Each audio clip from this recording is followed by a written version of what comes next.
empezamos a ver la tendencia de las redes definidas por software, que es lo próximo, creo que ya está metido. Entonces, bueno, Profe, disculpa, no lo entendí. ¿Las clases se finalizan cuándo? yo tengo que tener el curso cerrado 31 de marzo. Ok. Primero de marzo. Es decir, quedan 19 días. Enero, febrero, marzo. Ok, el mes que viene. O sea, primero de marzo. Es decir, me está quedando 2 semanas. Yo el martes que viene doy el otro capítulo que falta. Y por ahí el 25 estaríamos presentando final y eso. Y Ah, pero tengo, no quedan como 3 módulos todavía. Como no, quedan más. Son 16 módulos, ¿no? mira, no, quiero que yo estoy aquí en el capítulo. 9. Hoy pegamos 9, creo. Ahorita estamos en el capítulo de virtualización. 13. Mm, La clase pasada dimos diseño de red y administración de redes. CDP, ¿se acuerdan? De hecho, yo les mandé un ejercicio de CDP, ¿correcto? No, yo creo que les mandé el ejercicio que era para hacer CDP. Hicimos el CDP y el LDP. Hicimos las copias de respaldo del sistema operativo, que es la parte de administración y diseño de red. Están todos los modelos, los switches, placa a placa. Virtualización y automatización. Lo que veo que es que si yo me meto acá, apuesto que ninguno ha presentado. A ver, mira cómo está esto. Desolado. Orlando nada más presentó el primero. Aquí hay dos, aquí. Constanza lleva dos. Héctor Martínez lleva dos. Howard lleva dos.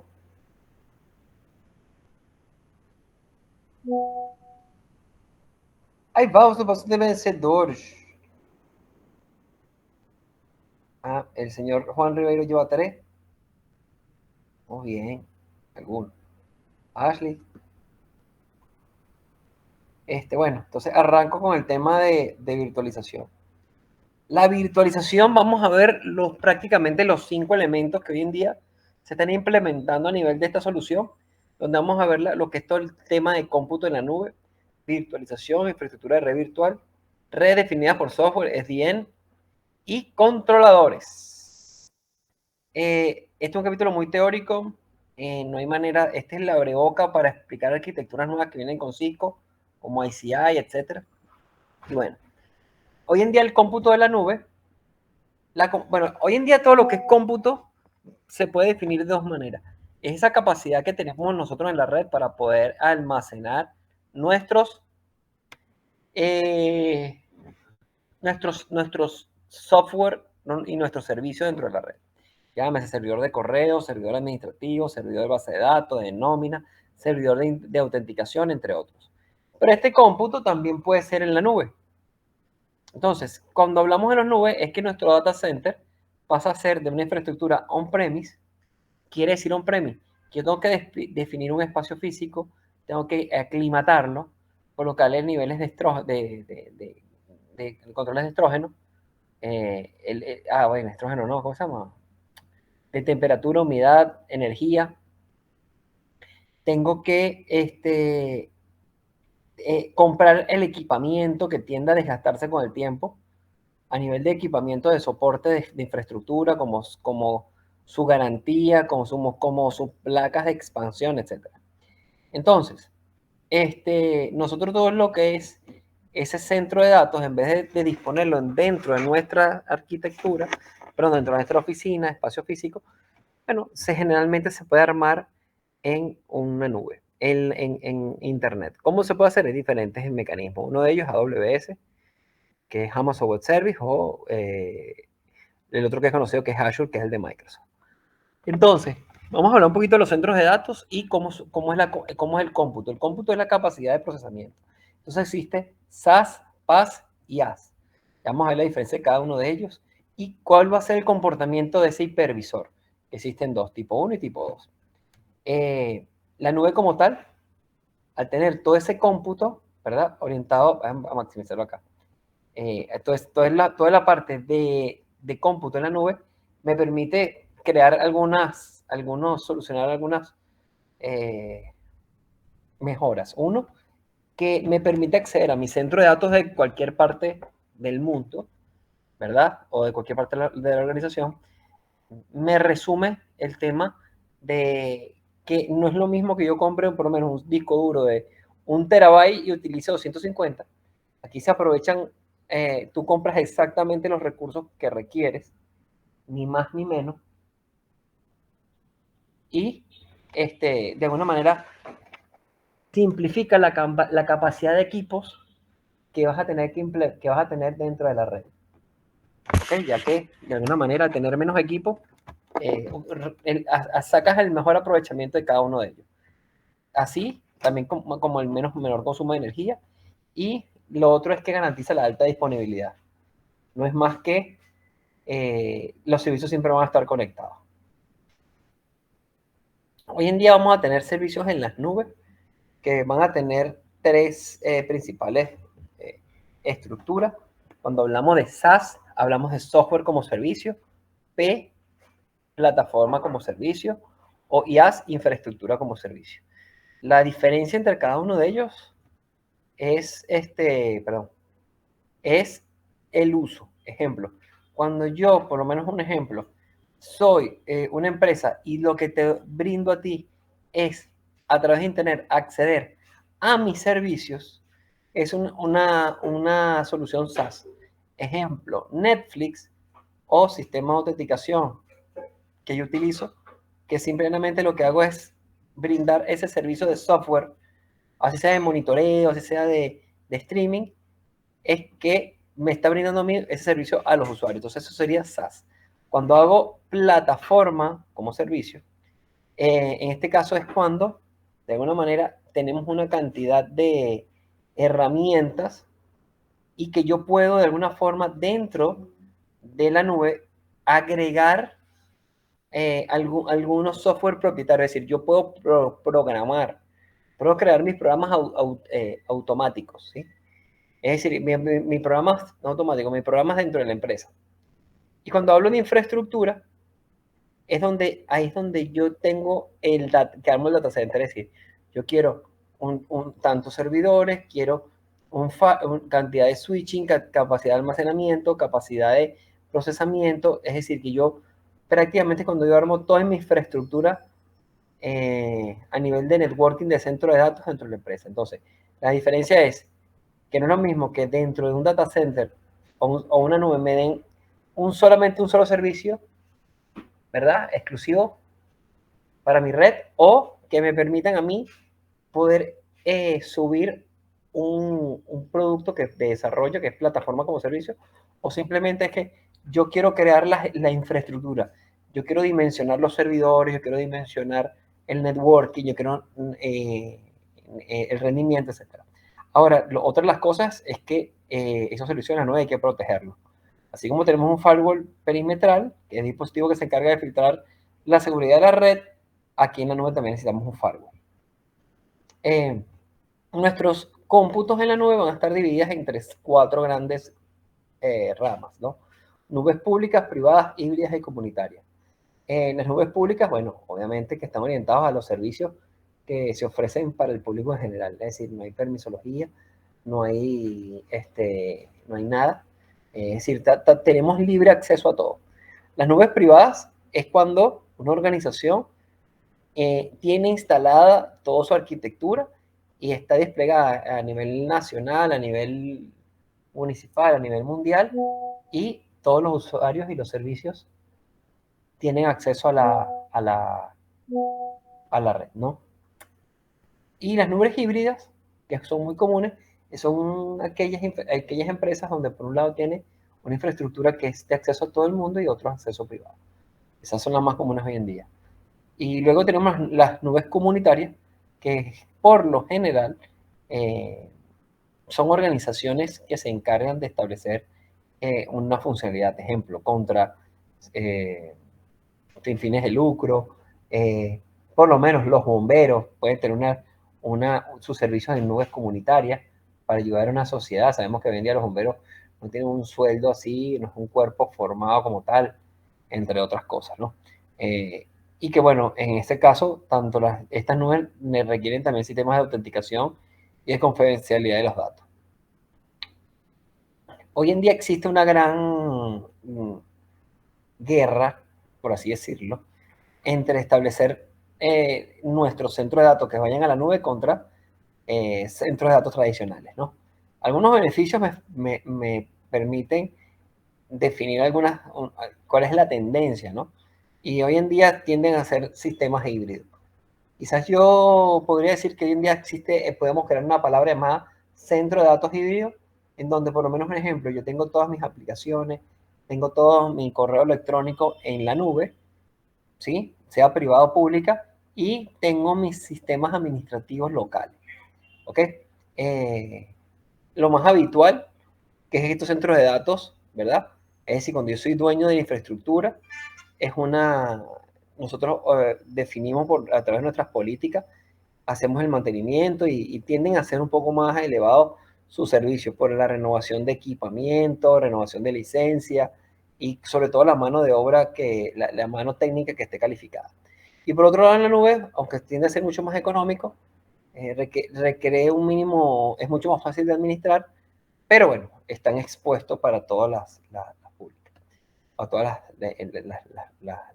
la información en esta nube. Después hay que definir si es pública o privada. Hablando de ese tema de nube, tenemos lo que es la virtualización. Siempre el concepto de virtualización significa que yo pueda utilizar, quiero que se lleven este concepto, es utilizar los recursos específicos para un proceso. No sé si ustedes han visto que a veces cuando van a instalar una aplicación, te dice, requiere un tanto de CPU, requiere 1 GB en RAM y requiere 20 gigas en disco duro. Y por ahí nosotros analizamos y nos dimos cuenta que nuestra red, nuestro equipo tiene muchas más capacidades. Entonces, bueno, eso es fácil. Por lo menos un ejemplo. Hoy en día hay un cliente que quiere instalar Fusion, que es un software de diseño para estilo modelaje, ¿verdad? Y pedía que si 3 GB 4 GB en RAM, 50 GB en disco y procesador X. Entonces, por ahí si compramos un equipo completo, el mínimo va a quedar subutilizado algunos procesos. Es decir, está comprando una tecnología para un requerimiento mínimo. Aquí lo que se hace es que a nivel de la virtualización, lo que se busca es que el servidor tenga la suficiente cantidad de procesamiento de núcleo que le permita subdividir ese proceso en varios procesos más pequeños, así como también la capacidad de almacenamiento y de memoria RAM, en donde nosotros a través de pequeñas máquinas virtuales podemos definir un equipamiento mínimo para que el recurso sea mejor utilizado en estos servidores. Anteriormente, nosotros podamos decir que lo que llamábamos nosotros una granja de servidores, que nosotros hablábamos sobre servidores dedicados. Es decir, que teníamos en nuestro data center un servidor de web donde estaba la página web de la empresa, un servidor de correo también, donde está el de base de datos, el de servidor de archivo, un servidor de HCP, un servidor de Active Directory, uno de autenticación y uno de management. Aquí involucraba que tenía que tener 8 servidores con 8 sistemas operativos y con memoria RAM, etcétera, etcétera. Y sobre todo el espacio físico.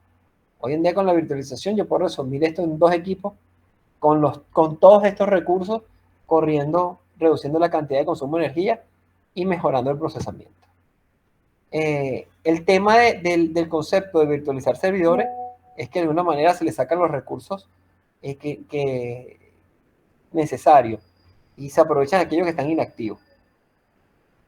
Y de alguna manera me garantiza la redundancia. Hoy en día existe un mecanismo llamado hypervisor, que es un software, ¿verdad?, que permite de alguna manera tener una capa de abstracción que está por encima de la capa física y que se utiliza para poder crear requerimientos, de poder manejar los recursos físicos del servidor. Un ejemplo es este que tenemos acá, que vimos que anteriormente teníamos un servidor web, un servidor de correo, uno de base de datos, uno de archivos, uno de HCP, Active Directory, Radius y uno de gestión. Fíjense aquí con 2 servidores, como vemos acá, servidor 1, servidor 2.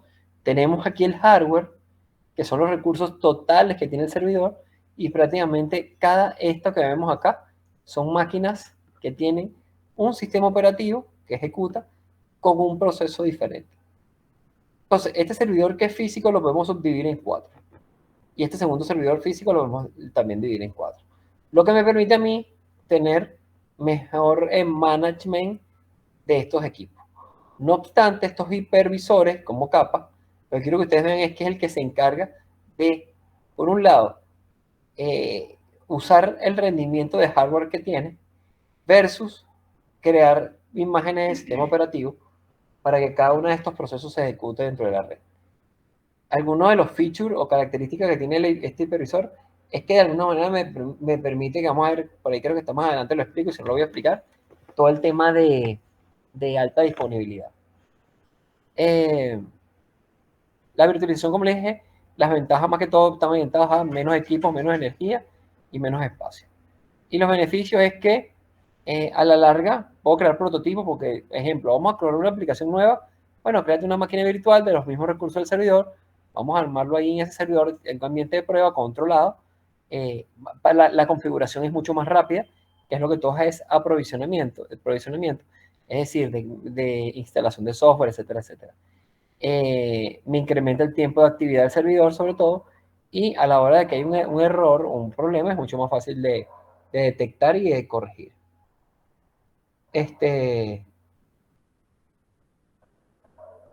Ok. Cuando tenemos este sistema de virtualización a través de nuestros sistemas operativos, vamos a tener ese firmware y ese hardware de cómo va a estar la combinación, ¿no? La combinación entre ellos. Esta capa de abstracción va a ser esa interfaz que se va a encargar de poder administrar los servicios que tiene instalado este equipo con su sistema operativo, el firmware y los recursos de hardware. Como podemos ver acá, el hipervisor, su tarea fundamental es poder reutilizar esos recursos de hardware y clonar ese sistema operativo con el objetivo de que se corran procesos internos de cada uno de los servicios. Lo que hay que tomar en cuenta es conocer los requerimientos de cada uno de estos servicios para saber si nosotros necesitamos hacer una actualización o una revisión del hardware y del software de ese equipo. Después tengo lo que se llamaban los hipervisores tipo 2, que prácticamente son todos aquellos servicios o software que se corren dentro de una máquina virtual. Por ejemplo, la misma máquina virtual yo puedo crear hipervisores tipo 2, que son una especie de consolas de gestión, en donde con esa misma máquina virtual puedo correr diferentes procesos, llámese con Windows, Linux o Unix en su momento. Hoy en día, ¿cómo es la infraestructura de la red virtual? Bueno, lo primero tiene este hipervisor de tipo 1, que es como decir el principal, que es el que conecta. Este va a ser como la capa de abstracción, que lo que va a unir es donde está prácticamente el chasis del equipo, que es el que tiene los recursos, el que se va a poder comunicar con el hipervisor tipo 2 para poder asignar esos recursos a cada una de las máquinas. Entonces, como dice ahí, el hipervisor tipo 1 se instala directamente en el servidor o el hardware de la red. Es decir, el primer management de la virtualización es hipervisor tipo 1. A partir de ahí, cada hipervisor se va a ir creando de acuerdo a los servicios que tenga cada uno de los dispositivos. Hoy en día, establecer instalación de virtual machine en cada una de los hipervisores.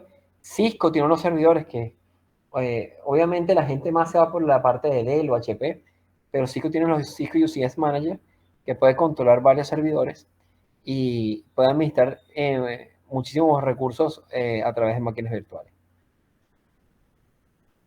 La complejidad que tiene hoy en día el tema de la virtualización es su arquitectura, que por lo general se basa en lo siguiente: una conexión hacia Internet. Esto viene siendo un modelo más de diseño, que es el que yo salgo hacia la red, que está conectado de alguna forma con este core y firewall.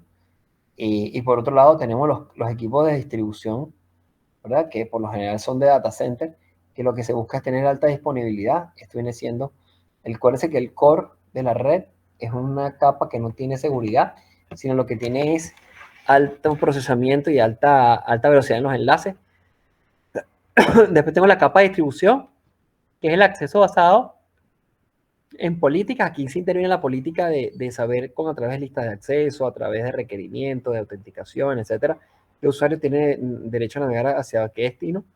Y después en la capa de acceso, en donde tenemos todos los equipos finales. El tráfico, por generalmente, que se le llama de norte a sur, es cuando vamos desde los dispositivos de la red LAN hacia Internet. Y cuando están entre los servidores y entre las PC, dentro de la misma red, se le llama tráfico de este a oeste.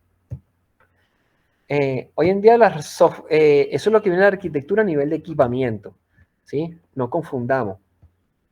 Yo voy a poner aquí este gráfico de nuevo. Estamos hablando aquí de dispositivos que cómo se conectan y de alguna forma me garantiza a mí que yo puedo virtualizar los servidores.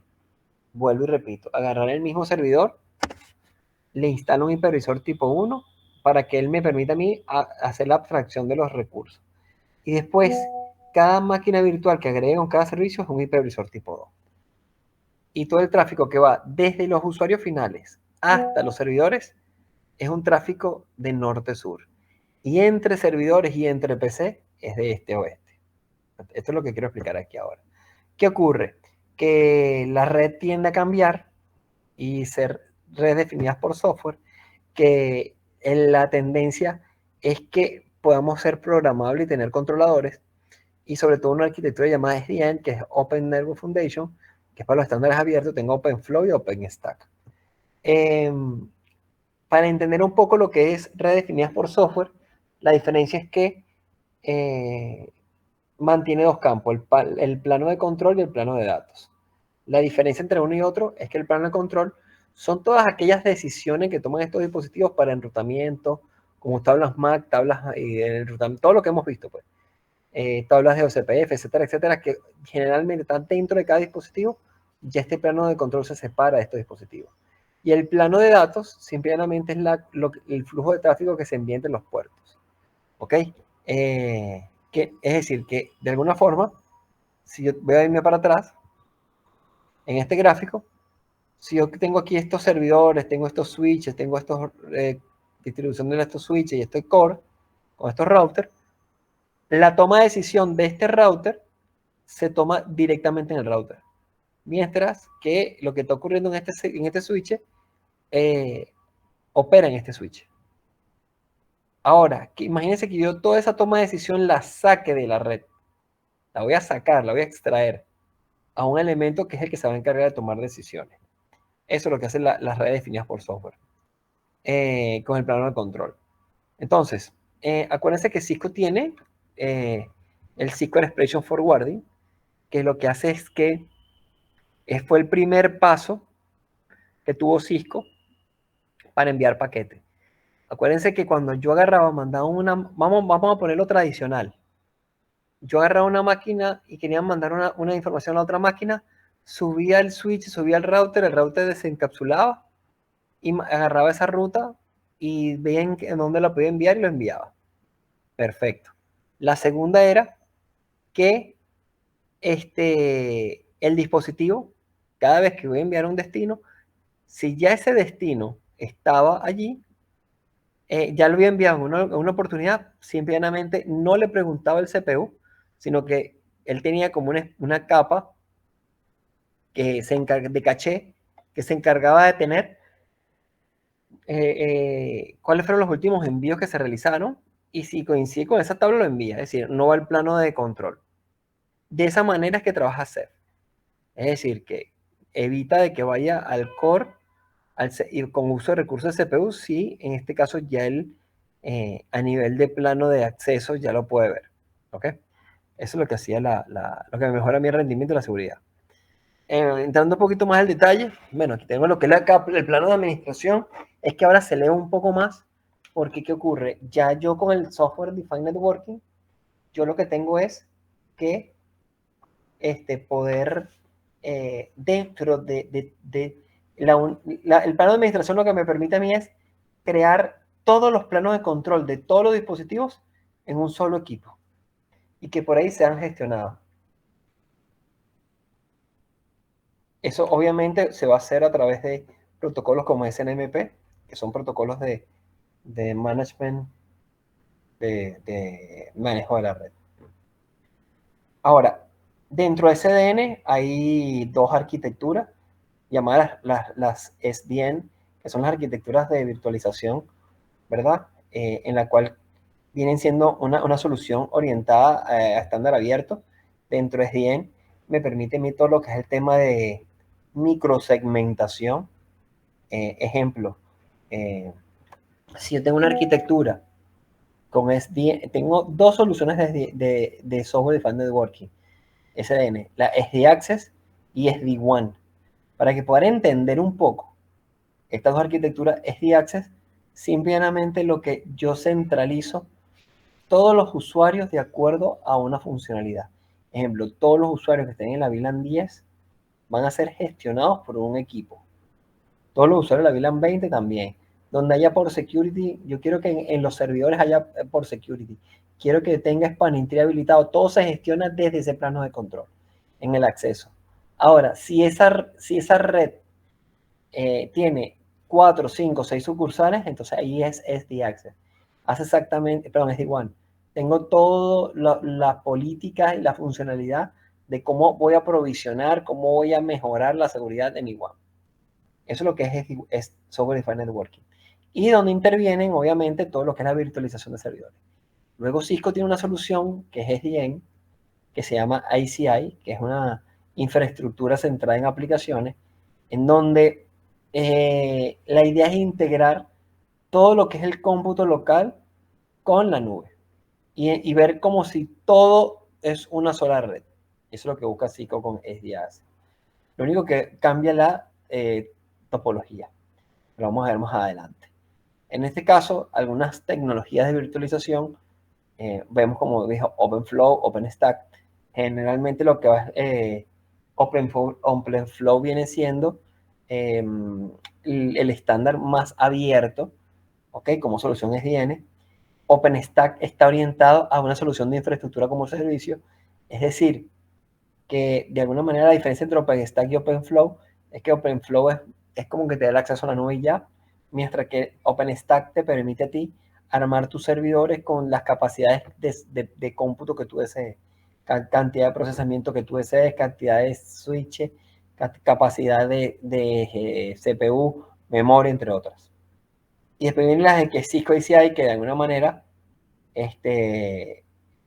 trabaja mucho esa arquitectura, ya que Cisco lo que busca es que tú puedas tener el control de los mejores recursos dentro de la red. Como les dije, esta arquitectura es 10.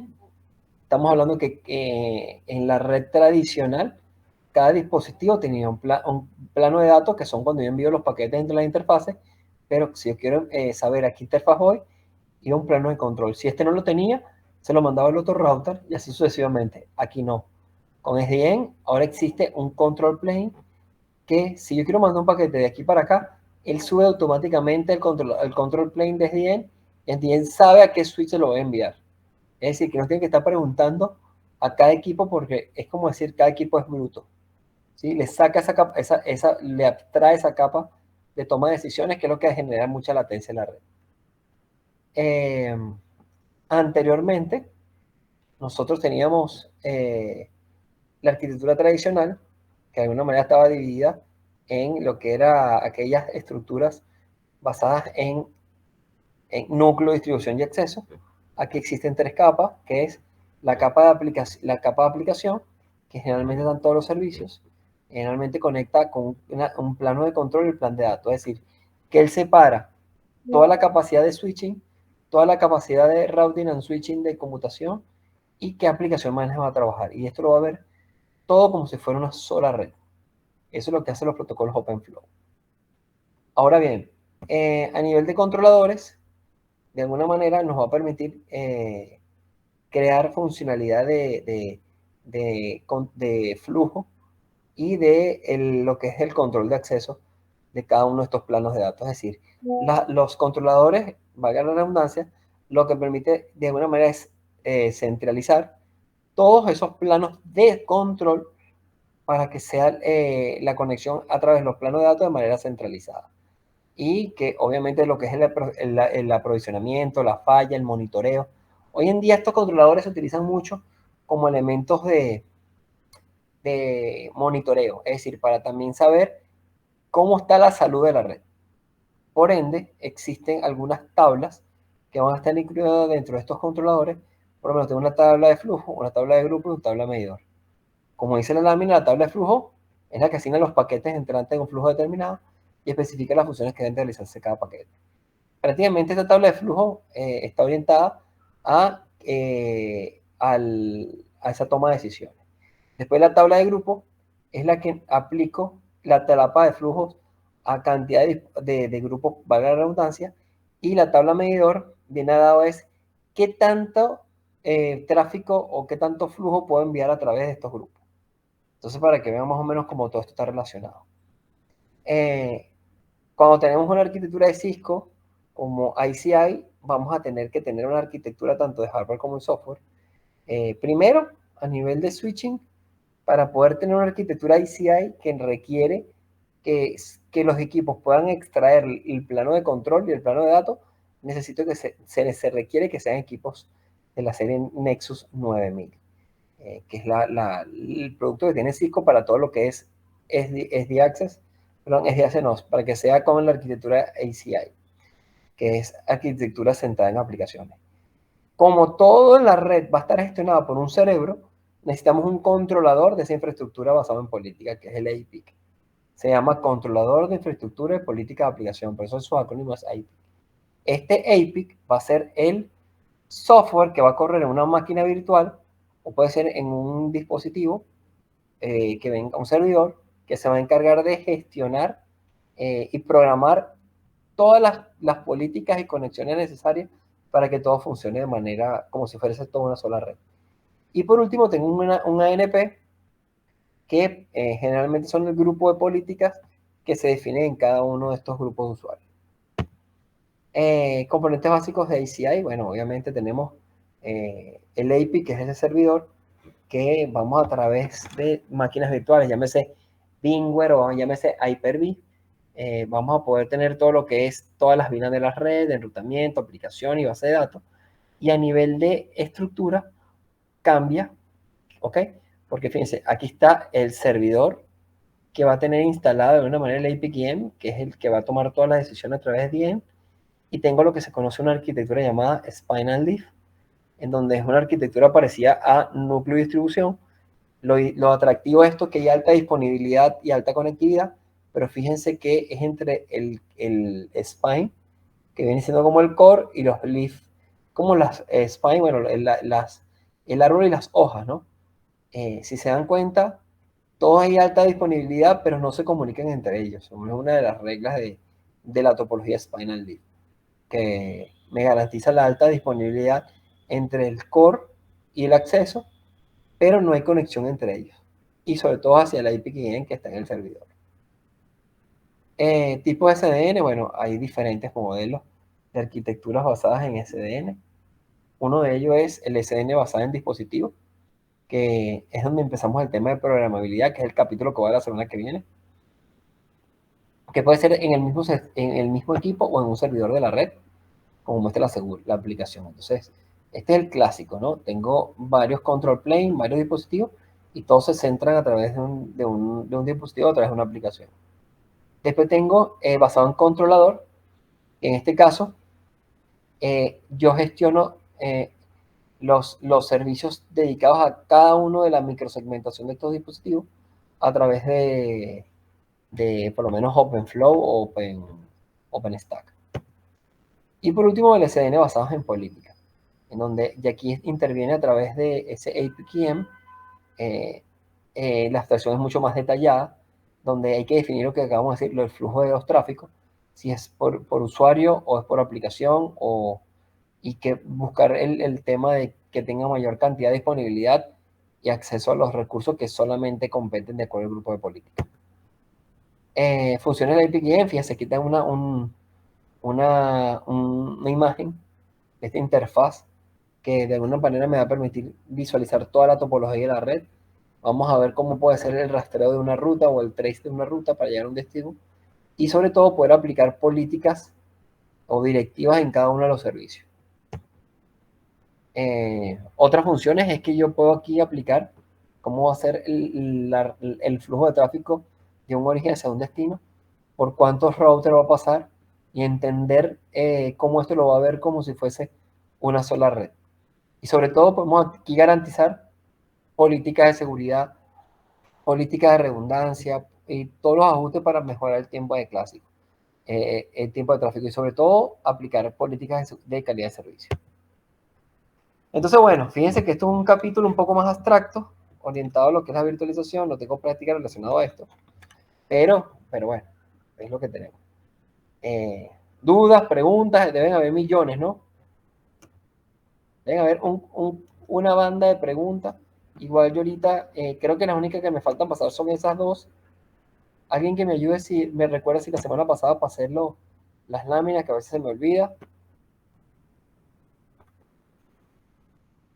Entonces voy a pasar la 13 y 14. De todas maneras, yo voy a pasarla la semana que viene, para que la tengan, porque así no se me olvida. Y la clase que viene está orientada mucho al tema de ver cómo es la programabilidad, porque ahora lo que necesitamos con SDN es que cómo yo puedo agarrar, convertir la máquina, la red como un sensor, en el sentido de cómo se puede transmitir este tema de la red, de cómo sacarle provecho a la programabilidad. Lo que sí necesito, como les dije, muchachos, que se nos está acabando la película, sé que es un curso largo. Este es un curso de por sí que es muy extenso. Algunas por interrupciones mías que han sido la gran mayoría. Pero bueno, qué bueno que ya retomamos y que ya prácticamente todo lo que era la parte práctica ya está consumida.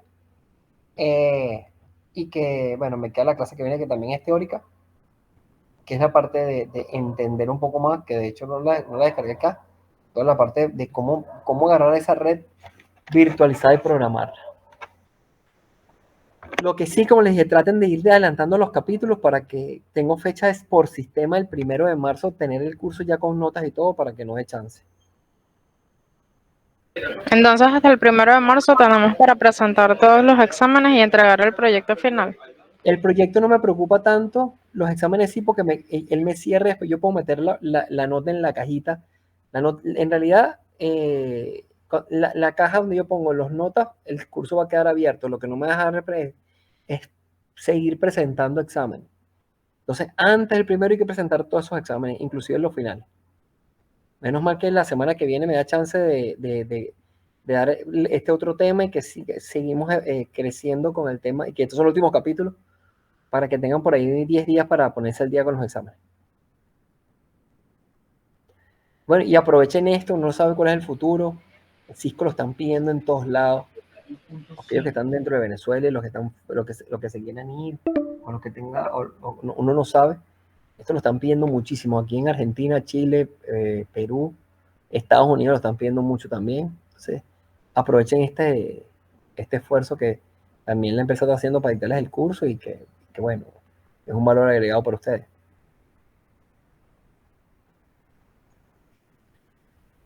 Bueno, muchachos, entonces los dejo. Feliz martes y nos vemos el martes que viene. Constanza, por favor, jale las orejas a esta gente. Sí, ya lo pongo al día. Chao, profe. Ya, pues, cuídense.